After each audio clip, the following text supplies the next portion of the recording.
নমস্কার বন্ধুরা। জীবনে বড় ধরনের চ্যালেঞ্জ এলে আপনি কি সেই চ্যালেঞ্জের মোকাবেলা করতে পারবেন? কখনো যদি এমন কোনো ব্যক্তি আপনাকে কঠিন অবস্থায় ফেলে দেয়, যে ব্যক্তি আপনার তুলনায় অর্থনৈতিকভাবে, রাজনৈতিকভাবে এবং অন্যান্য দিক থেকে অনেক বেশি শক্তিশালী হিসেবে প্রমাণিত হয় বা পরিচিত হন, যদি কখনো এই রকম অবস্থা হয় যে আপনার যারা সঙ্গী সাথী, যাদের জন্য আপনি লড়াই করছেন, যাদের সঙ্গে নিয়ে লড়াই করছেন, তারা যদি হঠাৎ মাঝপথে আপনার হাত ছেড়ে দেয়, আপনি যদি একরকম একা হয়ে যান, প্রায় একা হয়ে যান, আপনি কি সেই লড়াইটা চালিয়ে যেতে পারবেন? আপনি কি সেই কঠিন চ্যালেঞ্জ মোকাবেলা করে এগিয়ে যাওয়ার দৃঢ়তা দেখাতে পারবেন? না মাঝপথে হার মেনে ঘরে বসে যাবেন? নাকি মেনে নেবেন যে এটা ভাগ্যের পরিহাস, ভাগ্য খারাপ এবং ভাগ্য না চাইলে কখনো জেতা সম্ভব হয় না, আর অত বড় শক্তিশালী ব্যক্তির বিরুদ্ধে তা সে যত বড় অন্যায়ই করুক না কেন, আমার মতো অতি সাধারণ মানুষ কিভাবে পারবে কিছু করতে? এইটা ভেবে কি আপনি নীরব হয়ে যাবেন?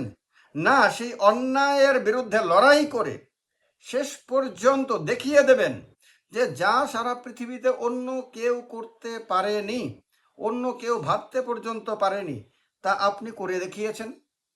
এই যে ধারাবাহিকভাবে এইখানে এই চ্যানেলে রিয়েল লাইফ স্টোরিতে এখন থেকে যে ভিডিওগুলো আসবে, এই ভিডিওগুলোতে আমি আপনাদেরকে দেখাবো কিভাবে আপনার সমস্ত প্রতিকূলতাকে অতিক্রম করে একটি বিরাট বড় লড়াইয়ে একজন অতীব সাধারণ মানুষ, যার পকেটে পয়সা ছিল না, যার কাছে রাজনৈতিক জোর ছিল না, যার কাছে অনেক কিছুই ছিল না এবং যার সঙ্গে অনেকেই সহযোগিতা করবে বলেও মাঝপথে ছেড়ে গেছিল, সহযোগিতা করেনি।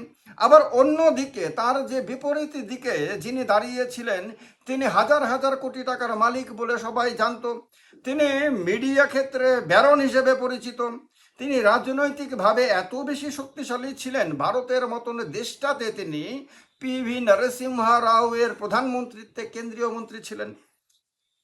তার বিরুদ্ধে দাঁড়িয়ে, তার পুরো বাহিনীর বিরুদ্ধে দাঁড়িয়ে কিভাবে আপনার সেই একজন সাধারণ মানুষ তার টিমকে বিজয়ী করেছিল, জয় হাসিল করেছিল, দীর্ঘদিন ধরে নানান ধরনের চ্যালেঞ্জগুলো মোকাবেলা করেছিল। এই ভিডিওতে, এই ধারাবাহিক অনুষ্ঠানে আমি আপনাদেরকে এক এক করে বলবো। এটা অত্যন্ত মোটিভেশনাল ভিডিও হিসেবে আপনারা দেখতে পারেন।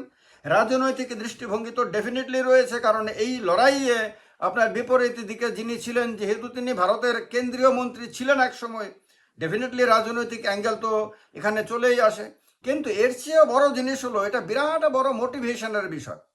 আপনাকে মানসিকভাবে এত মজবুত করে দেবে যে আপনার জীবনে এরকম অনেক চ্যালেঞ্জ আসে, হয়তো আপনি আদালতে কোনো মামলায় জড়িয়ে গেছেন, আপনি হয়তো আইনজীবীর কাছে যাচ্ছেন, আইনজীবী হয়তো আপনার মামলাটা ঠিকমতো লড়তে পারছে না, বা এমনও হতে পারে আপনার কাছে পয়সা নাই, আপনি আইনজীবী রাখতে পারছেন না কারণ তাকে তার ফি দিতে পারবেন না।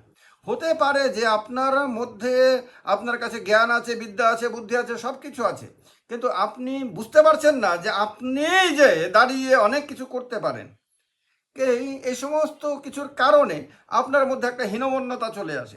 সেই হীনমন্যতার থেকে বেরিয়ে আসার জন্য এই ধারাবাহিক ভিডিওগুলো আপনাকে বিরাট বড় শক্তি দেবে, আপনাকে মজবুত করবে, আপনাকে আপনার সঙ্গে পরিচিত করবে এবং আপনাকে বুঝিয়ে দেবে যে যে কাজটা প্রসেনজিৎ চক্রবর্তী করতে পেরেছিল, সেই কাজটা আপনিও পারবেন।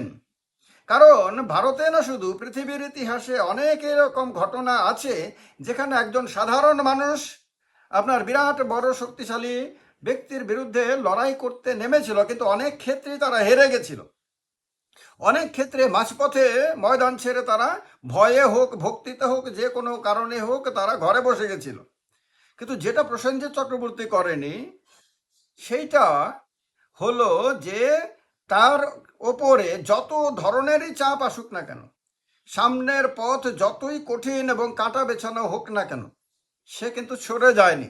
সে লড়াইয়ে কখনোই আশাহত হয়নি, হতোদ্যম হয়নি এবং ময়দান ছেড়ে পালিয়ে যায়নি, এবং শেষ পর্যন্ত সেই মহাশক্তিশালী ব্যক্তির বিরুদ্ধে, ব্যক্তির অন্যায়ের বিরুদ্ধে লড়ে গেছে এবং সেই লড়াইয়ে 1-2 বছর নয় 7-7টি বছর ধরে ক্রমাগত লড়াই করতে করতে করতে করতে শেষ পর্যন্ত বিজয় অর্জন করেছে এবং ওই বিরাট বড় শক্তিশালী লোকটা তার কাছে হেরে গেছেন। এবং এইটাও আপনাকে আপনার জন্য এটা শিক্ষণীয় যে প্রসেনজিৎ চক্রবর্তীর কাছে আইনি ডিগ্রি ছিল না, অর্থাৎ আইনজীবী না।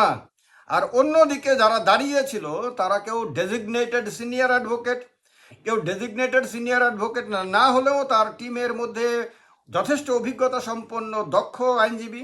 ফলে দক্ষ আইনজীবীদের একটা টিমের বিরুদ্ধে একা দাঁড়িয়ে প্রসেনজিৎ লড়াই করে জেলা আদালতে এবং হাইকোর্টে লড়াই করে শেষ পর্যন্ত জয় ছিনিয়ে এনেছিল।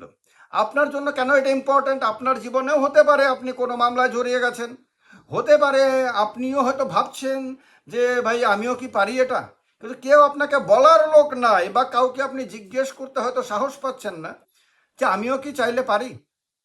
আমি জানাবো আপনাকে, আমি যা যা করেছি, যেভাবে করেছি, আমার যা যা অভিজ্ঞতা হয়েছে, সেগুলো যদি আপনি মন দিয়ে শুনতে পারেন এবং বুঝতে পারেন, তাহলে আপনি বুঝে নেবেন, আপনি নিজেকেই নিজে বিচার করতে পারবেন যে আপনিও পারবেন কিনা।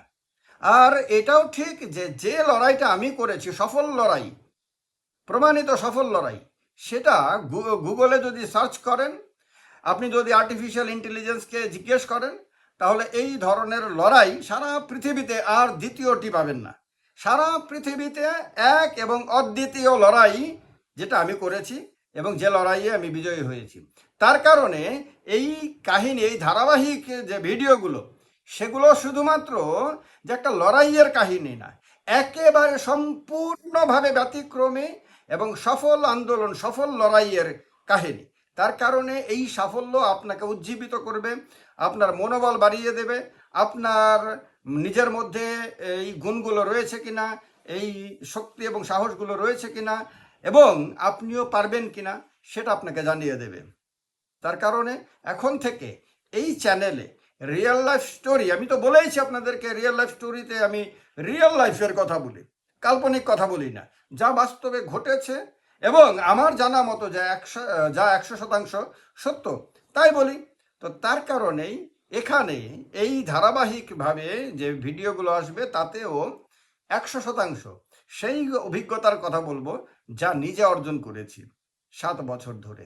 তার কারণে চ্যানেলটাকে এখনও যারা সাবস্ক্রাইব করেননি, সাবস্ক্রাইব করে নেবেন।